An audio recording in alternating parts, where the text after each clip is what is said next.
Good morning everyone, কেমন আছো সবাই? আমার তরফ থেকে সকল ভাই ও দাদাদের জানাই রাখি পূর্ণিমার অনেক অনেক শুভেচ্ছা। যদিও ভিডিওটা দুদিন বাদে তোমাদের সাথে শেয়ার করছি। আজ বাড়িতে সত্যনারায়ণ পুজোর আয়োজন করা হয়েছিল। আমাদের বাড়িতে যিনি পুজো করেন সেই যেটু 9টার মধ্যে চলে এসেছিল পুজো করতে।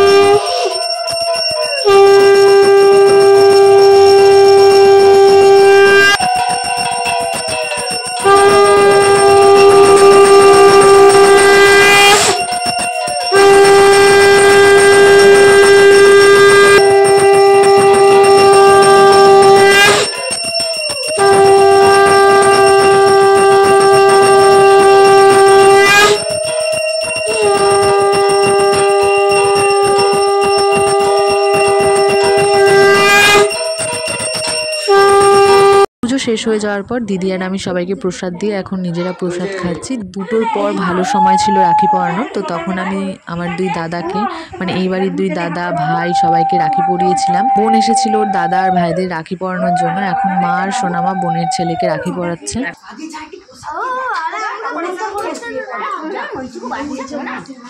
না দেখা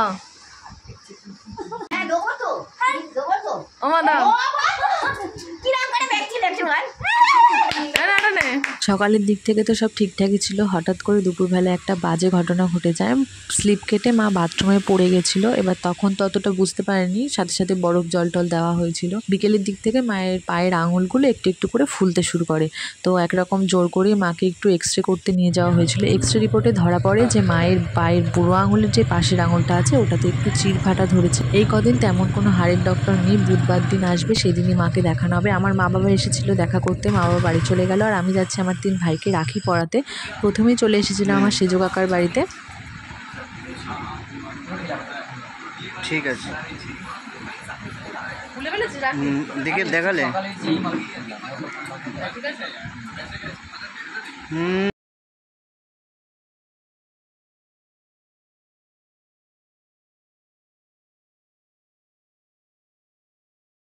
শুধু ভাইকে মিষ্টি খাওয়ালে হবে, পাশে তো আমার একটা বোন আছে, ওকেও তো একটু মিষ্টি খাওয়াতে হবে। তারপর এখানে কিছুক্ষণ বসলাম, কাকি চা করে দিল, চাটা খেয়ে চলে এসেছিলাম ছোট কাকার বাড়িতে। দুই কাকার বাড়ির সবাই অপেক্ষা করেছিল আমি হয়তো রাখি পরাতে যাবো, কিন্তু এতটা রাত হয়ে যাওয়ায় ওরা ভেবেছিল এবছর আমি আর রাখি পরাবো না। ছোট ভাই তো আমাকে দেখে ছুটে এসেছে, বলছে দিদি তুই কি ফোঁটা দিতে এসেছিস? আমি বলছি ফোঁটা? ও বলছে ও সরি তুই কি আমাকে রাখি পরাতে এসেছিস?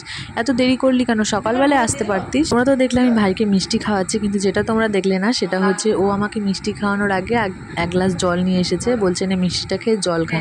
যে তুই জল খেয়েছিস? বলছে না, আগে তুই জল খা তারপর আমি খাচ্ছি। আর যেই শুনেছে আমি রাখি পরাবো, এসে আমি বসেছি, বলছে দাঁড়া তুই একটু, আমি আসছি। দৌড়ে গিয়ে দোকান থেকে চিপস নিয়ে এসছে, মানে আমি ওকে রাখি পরাবো আর আমাকে গিফট হিসেবে চিপস দেবে। ওখান থেকে চলে এসেছিলাম ছোট মামার বাড়িতে মামার ছেলেকে রাখি পরানোর জন্য। একটা রাখি নয়, ওকে আমি 2টো রাখি পরাচ্ছি দুজনের হয়ে। বোন তো এসেছিল, কিন্তু বোনের হঠাৎ করে শরীরটা খারাপ লাগার জন্য ও বাড়ি চলে গেছিলো। আমি তো একটা রাখি পরালাম আর বোনের হয়ে আর একটা রাখি আমিই পরিয়ে দিলাম।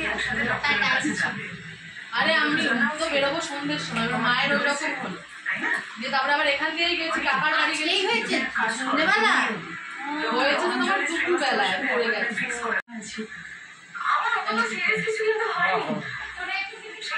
আমার বাড়ি থেকে চলে এসেছিলাম বোনের বাড়িতে, কারণ বোন ওর দাদাকে রাখি পরাতে পারেনি। বোন যাওয়ার আগেই ও ডিউটি চলে গেছিলো আর বোন আসার পর ও ডিউটি থেকে বাড়ি এসেছে।